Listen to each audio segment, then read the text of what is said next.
288 विधानसभा सीटों के लिए 20 नवंबर को मतदान और 23 नवंबर को नतीजे आना है महाराष्ट्र में। और इससे पहले जो नरेंद्र मोदी लगातार कांग्रेस को निशाना बना रहे हैं, कांग्रेस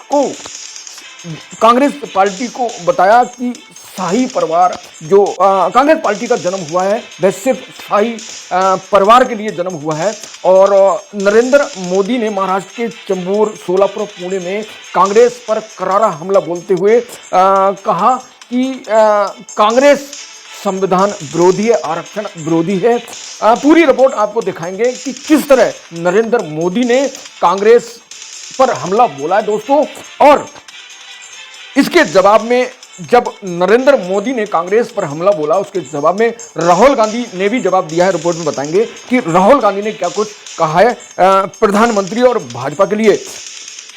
नरेंद्र मोदी आखिर कांग्रेस से इतने क्यों खिंचाए हुए हैं और लगातार कांग्रेस के खिलाफ और नरेंद्र मोदी आरक्षण, संविधान का मुद्दा, एससी ओबीसी का मुद्दा उठा रहे हैं, इसके पीछे की रणनीति क्या है, तो वीडियो के अंत में बताएंगे कि आखिर नरेंद्र मोदी ने संविधान और आरक्षण को क्यों टारगेट करके कांग्रेस पर हमला बोलना शुरू किया है। और महाराष्ट्र में क्या भाजपा, एनसीपी और शिवसेना, शरद पवार और एकनाथ शिंदे की जो शिवसेना है और एनसीपी शरद पवार की, इनके बीच की सरकार बन पाएगी, इस रिपोर्ट में बताएंगे। तो अंत तक मेरे साथ जुड़े रहिए। मैं एसबी सागर, टीवीएन 20 न्यूज से नमस्कार।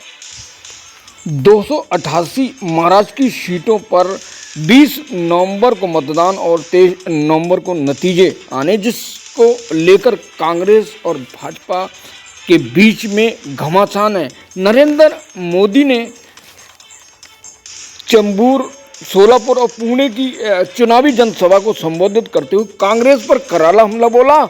अब अपने संबोधन में पीएम नरेंद्र मोदी ने कांग्रेस पर निशाना साधते हुए कहा कि इसका शाही परिवार हमेशा मानता रहा है कि उसका जन्म भारत में शासन करने के लिए हुआ है और यही कारण है कि कांग्रेस ने आज़ादी के बाद अभी भी दलित, पिछड़े और आदिवासियों की प्रगति नहीं करने दी। पीएम नरेंद्र मोदी ने कहा कि कांग्रेस आरक्षण के विषय से चिड़ी हुई है।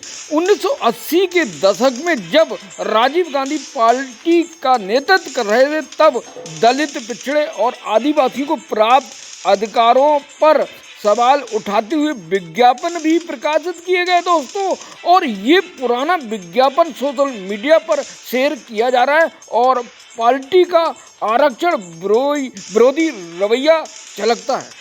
नरेंद्र मोदी ने जनसभा को संबोधित करते आगे कहा कि आपकी एकता को तोड़ना कांग्रेस का खतरनाक खेल है। अगर आदिवासी समाज जातियों में बंट गया तो उनकी पहचान और ताकत खत्म हो जाएगी। पीएम मोदी ने आगे कहा कि कांग्रेस के युवराज ने विदेश में रहते हुए खुद ही इसकी घोषणा कर दी है, जिस पर बसपा प्रमुख मायावती ने भी सवाल उठाए। लिए मैं कहता हूं, कांग्रेस की साजिश का शिकार नहीं होना चाहिए। हमें एकजुट रहना होगा। अगर हम एकजुट रहेंगे तो सुरक्षित रहेंगे, क्योंकि अगर आप एकजुट नहीं रहेंगे तो कांग्रेस आपका आरक्षण छीन लेगी।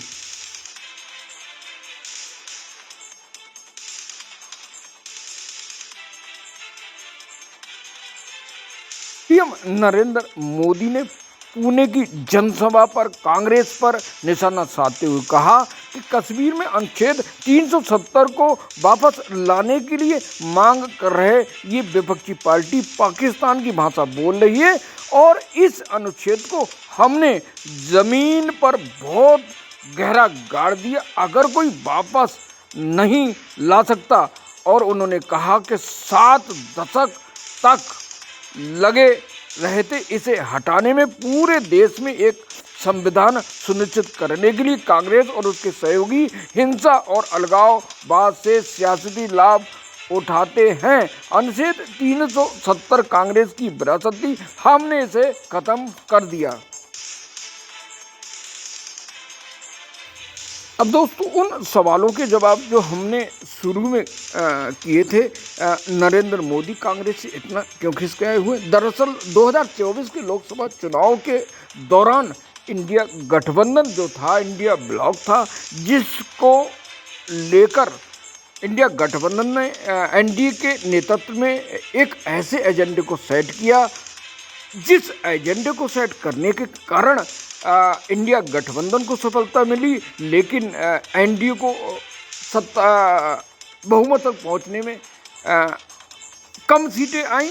लेकिन इंडिया गठबंधन का रिस्पॉन्स बहुत बेहतरीन रहा। इंडिया गठबंधन के घटक थे राहुल गांधी और अखिलेश यादव और अन्य नेताओं ने मिलकर आरक्षण को ख़त्म करना, संविधान को ख़त्म करना जैसे मुद्दे को बनाया, जिसके कारण भाजपा को बहुत नुकसान हुआ और भाजपा SC, ST, OBC और संविधान को ख़त्म करने के नारे और एजेंडे से डर रही है। और इसलिए भारतीय जनता पार्टी लगातार उसी जो एजेंडा था इंडिया गठबंधन का, उसको अपने पाले में करने की कोशिश कर रही। यानी चुनाव हारने का मुख्य कारण SC, ST, OBC था। SC, OBC को लगा कि एनडीए और नरेंद्र मोदी भाजपा आरक्षण को ख़त्म कर देगी, संविधान ख़त्म कर देगी, जिसके कारण उनके अधिकार ख़त्म हो जाएंगे। और इसी डर के वजह से देश की जनता ने इंडिया गठबंधन पर भरोसा किया और इंडिया गठबंधन की जो पार्टी के घटक थे उनको वोट किया, जिससे उत्तर प्रदेश भाजपा को बहुत नुकसान उठाना पड़ा। 80 लोकसभा सीटों में से मात्र 33 सीट जीत पाई। लेकिन इसी बेहतरीन एजेंडे के चलते राहुल गांधी की पार्टी समाजवादी को बहुत अच्छा रिस्पॉन्स मिला और इसी के कारण जो है भारतीय जनता पार्टी, नरेंद्र मोदी और भारतीय जनता पार्टी के सभी नेता इस एजेंडे से अपने पक्ष में करने की कोशिश कर रहे हैं, संविधान की रक्षा करने की कोशिश कर रहे हैं और कांग्रेस को संविधान विरोधी बता रहे हैं। और इसी कारण लगातार ये एजेंडे को भाजपा मजबूत करने के लगी हुई है, ताकि जो एजेंडा था इंडिया गठबंधन को, इसको कन्फ्यूज, इसको मिसयूज किया जाए और जो 2 राज्यों के विधानसभा चुनाव में उसमें जीत हासिल कर सके। और इसी एजेंडे के साथ जो है नरेंद्र मोदी के साथ योगी आदित्यनाथ और भाजपा के उन वरिष्ठ नेताओं ने हरियाणा में बहुत अच्छा रिस्पांस दिखाया और उनके इस एजेंडे के बल पर सत्ता आई। और अब उम्मीद है भाजपा को कि झारखंड और जो महाराष्ट्र है वहाँ पर उनकी सरकार बने। तो अब देखते हैं कि आखिर जो सरकार बनेगी महाराष्ट्र में वो किसकी।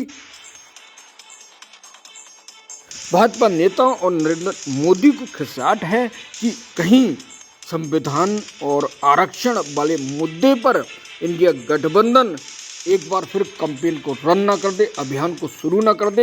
इसी वजह से भाजपा नेता नरेंद्र मोदी लगातार SC, ST, OBC और आदिवासी के आरक्षण को उठाने का मुद्दा उठा रहे हैं।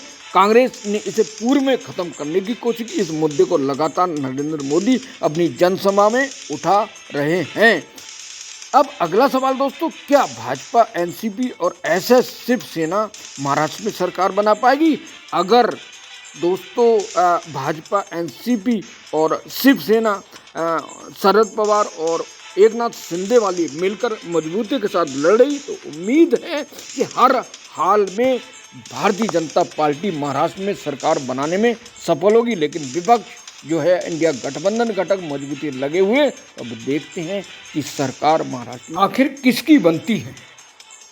प्रधानमंत्री के करारा हमला के बाद राहुल गांधी बचाव में उतरे हैं और उन्होंने भाजपा को करारा जवाब देते हुए कहा कि भाजपा RSS संविधान को खत्म करने के लिए 24 घंटे काम कर रही है। लोगों को प्रधानमंत्री नरेंद्र मोदी से पूछना चाहिए कि पिछले 10 सालों में उन्होंने कितना किसानों का ऋण माफ किया।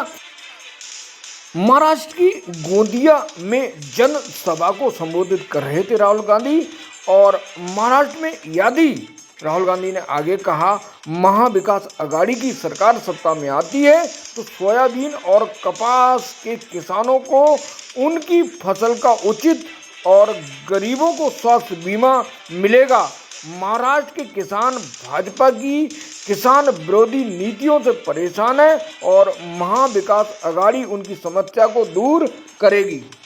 दोस्तों कमेंट करके बताएं कि महाराष्ट्र में आखिर महाविकास आघाड़ी की सरकार बनेगी या फिर महायुति की सरकार बनेगी।